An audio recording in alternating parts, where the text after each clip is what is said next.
Hi, and welcome. You're listening to the X22 Report. My name is Dave, and this is episode 1184, and today's date is January 22nd, 2017, and the title of the episode is The Current Economic Collapse News Brief.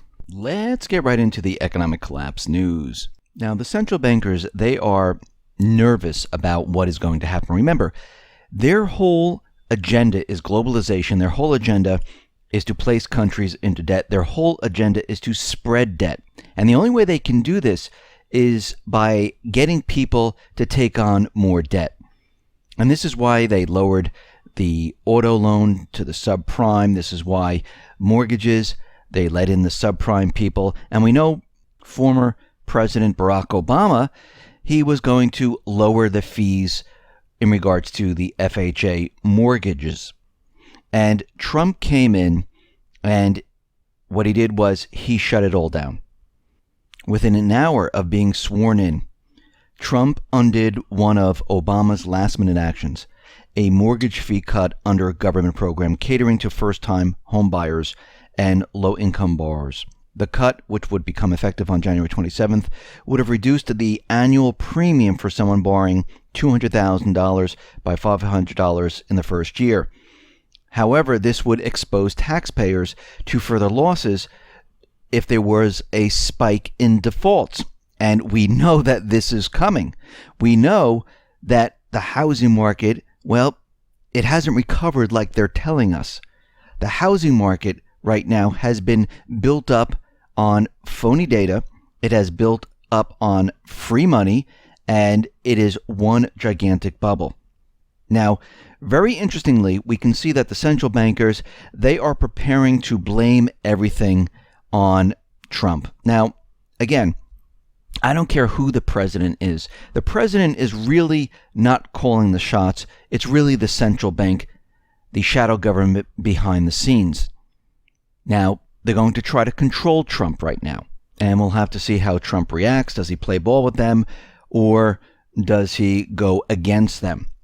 Now, just for our information, so when the economy starts to fall apart, because we know it's going to happen, we know they're going to be blaming it on Trump, we can see that world trade actually has increased by less than 1% annually in the last decade.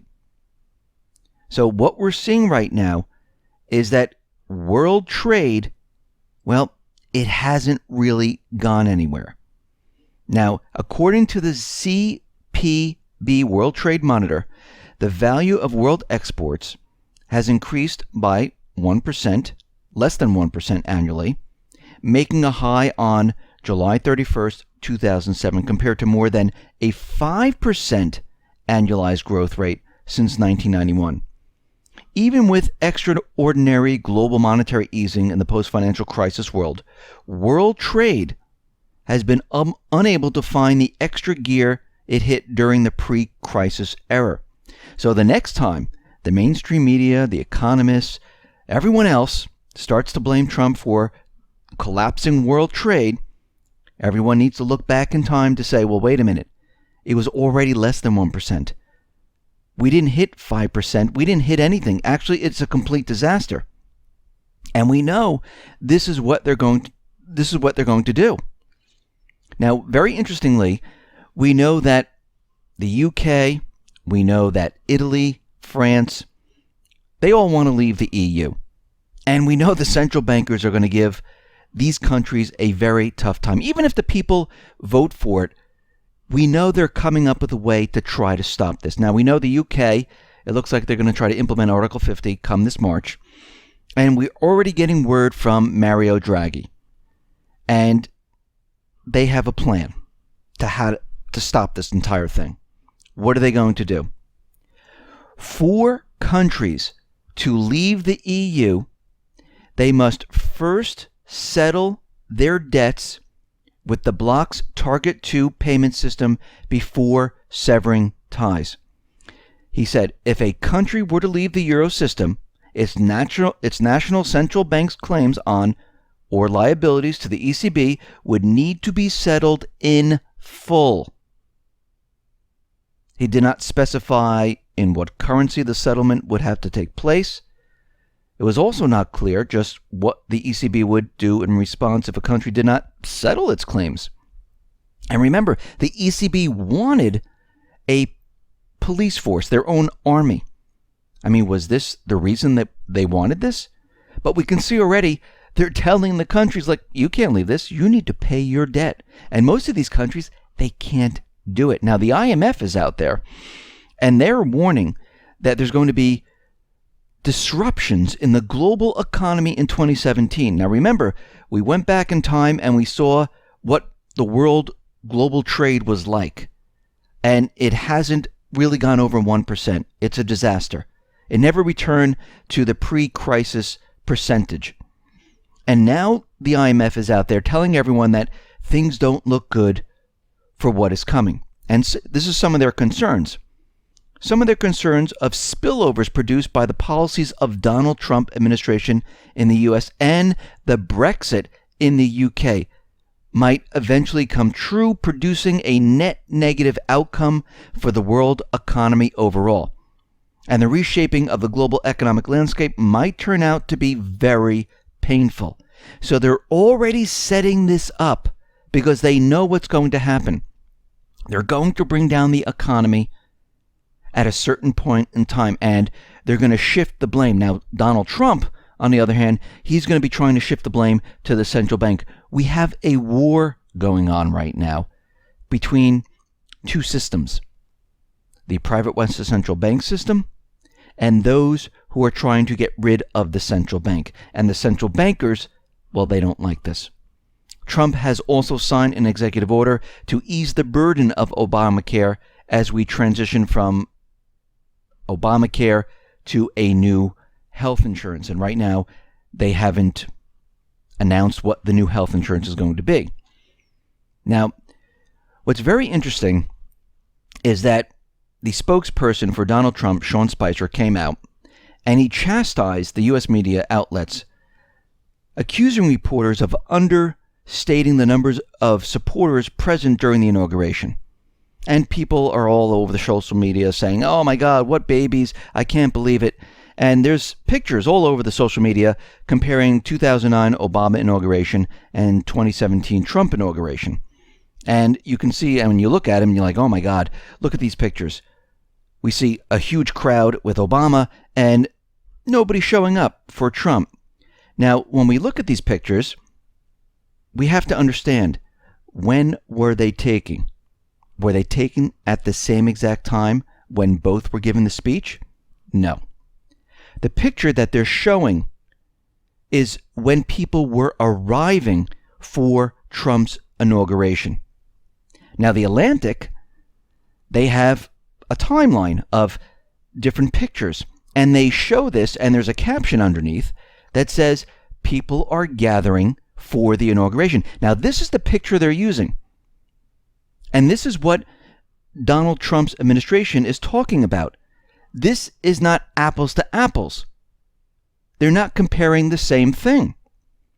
Because when you look at a different picture of when Trump is actually giving his speech, well, the crowd looks very different. Now, we could take this a step further. And what's very interesting about this is they didn't show any other aerial view except for this one. I mean, all throughout the inauguration, you'd think they'd be snapping aerial shots. But if you notice, they're very difficult to find. But CNN has a gigapixel camera that they used, and you can zoom in on the crowd. And you can see this as we zoom in and you go far back, all the way very close to where the Washington Monument, you can see the crowd is all there. And then when you look to the left, you can see the crowd. And when you look to the right, you can see the crowd. And you can go to CNN. I'll put the URL on the X22Report.com site. If you're on YouTube, you can see the camera, and I'm zooming in on each of the areas so you can see what the crowd actually looks like. And this is what they're talking about. They're saying you're not being honest in what you're reporting. Now, the numbers are completely different because people are not looking at the numbers. They're looking at the pictures. And yes, the numbers are important. And they're saying each one of these sections, well, they held about 200,000 or so people. But what people see, and it's all over Facebook, it's all over the news, New York Times is carrying a CNN, all of them have this picture, but it's not an honest picture. Now, the other thing they were talking about is that Trump wanted to use Frank Sinatra's song during his inauguration. And they said that Nancy Sinatra, and this is coming from CNN, well, she was very unhappy about this. She didn't want Trump using it. Well, Nancy Sinatra came out and she said, that is not true. I never said that. Why do you lie, CNN? So already we see that they're not really being honest in what they're saying. Now, to take this a step further, we see there was a YMCA in Indiana. They stopped airing CNN on its television because the people inside of the Y said that, guess what? This is fake. They're lying. We can't have this on the TVs while we work out. So the people actually said, you know something? We don't want to see CNN anymore. Please change the channel. Now, a day after Trump was inaugurated, we had the Women in the World March. And there were supposed to be 1 million women in Washington. I think the corporate media said it was about 500,000, which normally means it was probably a little bit less. But there was marches all around the world. And this was about women's rights. But when you looked at it, I'm not too sure it was just women's rights. It looked more like we're going to bash Trump. We don't like who our president is, and let's go out there and bash Trump. Now, I have nothing against women's rights. Everyone should have the right. Everyone has the right to protest. Everyone has the right to do all of these things. This is America. We're born with these rights. And yes, you can do this. But there's a former Wall Street Journal reporter, Asra Nomani, asks in the New York Times, what is the link between one of Hillary Clinton's largest donors and the Women's March? And her answer, as it turns out, it's quite significant. This is what she discovered. Billionaire George Soros has ties to more than 50 partners of the Women's March on Washington. And The Guardian was touted that the Women's March on Washington was completely spontaneous, an action for women's rights. Well, she found out that this was not a grassroots effort. She found out that this was backed by Soros. He funded 56 of these groups. And Asra said, someone who voted for Trump, she didn't feel welcomed in the march. She didn't feel that it was really for women's rights. She felt like it was more for bashing Trump. And I hear a lot of women where I am talking about it saying, yes, we believe in women's rights, but when we look at this, it looks like it was more about bashing Trump than anything else. Now, she decided to follow the money. She poured through documents of the billionaire George Soros, and she was wondering, what are the links between one of Hillary Clinton's largest donors and the Women's March? And she found out plenty. Soros has funded or has a close relation with at least 56 of the march's partners, including key partners like Planned Parenthood, which opposes Trump, National Resource Defense Council, which opposes Trump, and he has ties with the Women's March organization, with also the group MoveOn.org, the National Action Network, which has a former executive director lauded by Obama senior advisor Valerie Jarrett as a leader of tomorrow. And she went on and on. The American Civil Liberties Union, Center for Constitutional Rights, Amnesty International, and Human Rights Watch. Well, Soros has connections to all of these. And she's saying that, well, was this really a grassroots uprising? And she's found out that it really wasn't. It was funded by Soros. And it was pushed around the world. And again, everyone has the right to protest. Everyone has a right to voice their concerns. That is not the problem. The problem is when it's pushed from a certain individual, convincing others that it's for something when it's really for something completely different. And what we're seeing right now is that the corporate media, George Soros, they're still pushing their agenda. They're still pushing it. And you know, it's funny. Where were all these individuals before? I mean, they were asking for equal pay with men, which everyone should have the same pay. If you do the job and you do it well, you should get paid the same. Where were they a year ago? Why wasn't the march done then? Where were they 2 years ago? All I'm saying is that the timing is very interesting. A day after a president that was inaugurated, all of a sudden there was a march.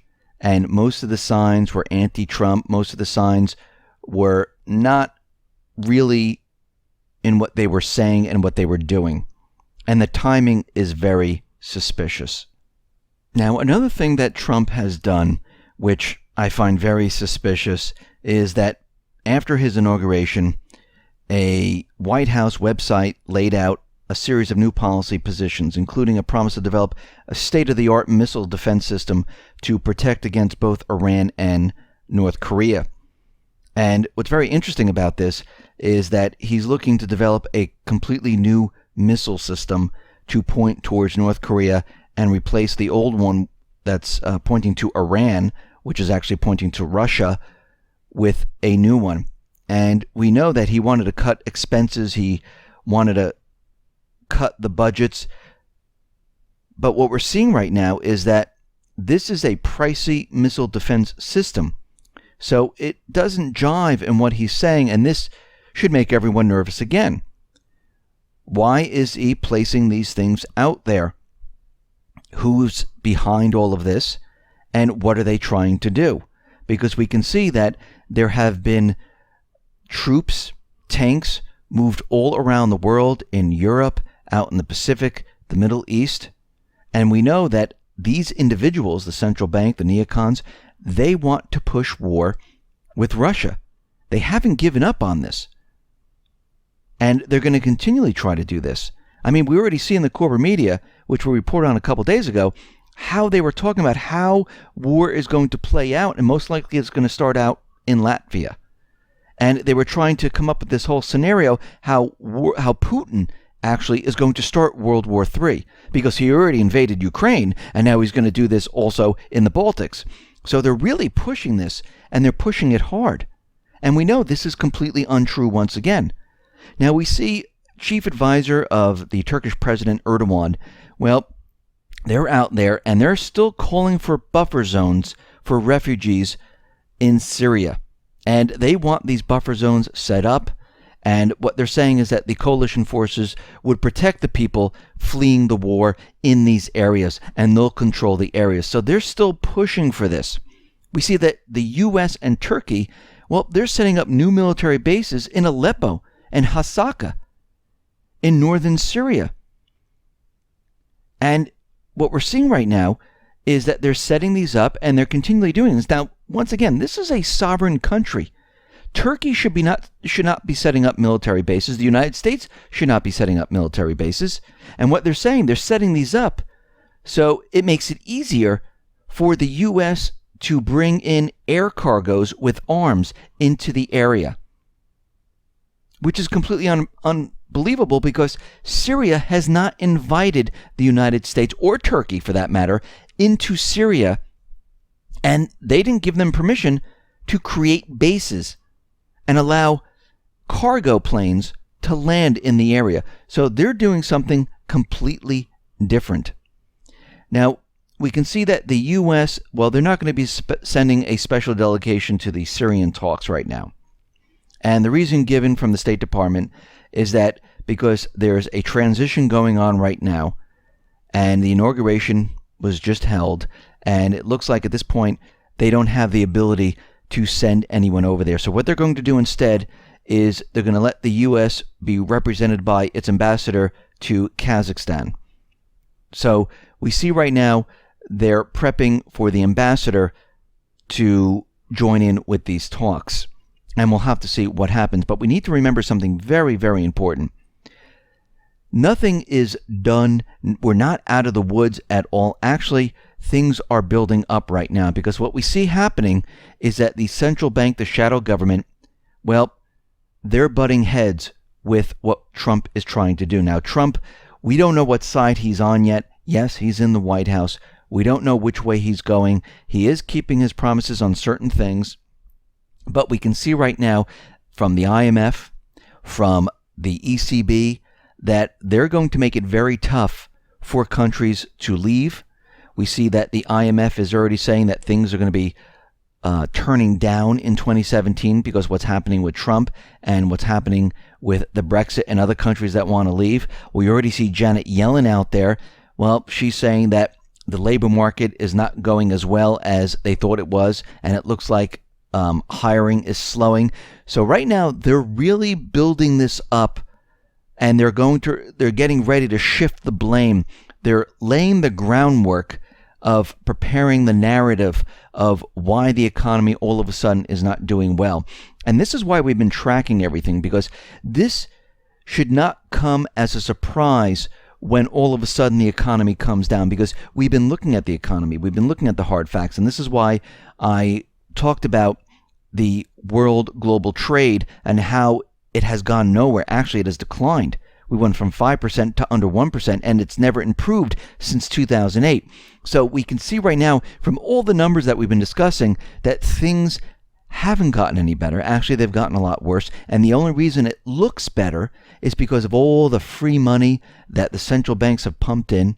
It's because of all the illusion of changing the calculations, manipulating the data. But what we see coming right now is a collapse of the system. They're preparing for it, they're getting ready for it, and they're ready to shift the blame over to Trump. And most likely, Trump will not only take the blame, but most likely it will also be pointed towards Russia, maybe North Korea, China, and of course, what they're going to do most likely is they're going to use a cyber attack to say, Trump's policies were bringing down the economy, and then all of a sudden Russia stepped in, or North Korea or China, and they cyber attacked the financial institutions. This is what all these cyber attacks and everything was about. They're building the narrative. Yes, there are many different agendas associated with it, but they always can point back to it saying, yes, this was the proof that we had in the past that they did cyber attack the election system, which we know is false. They cyber attacked DNC, which we know it's false.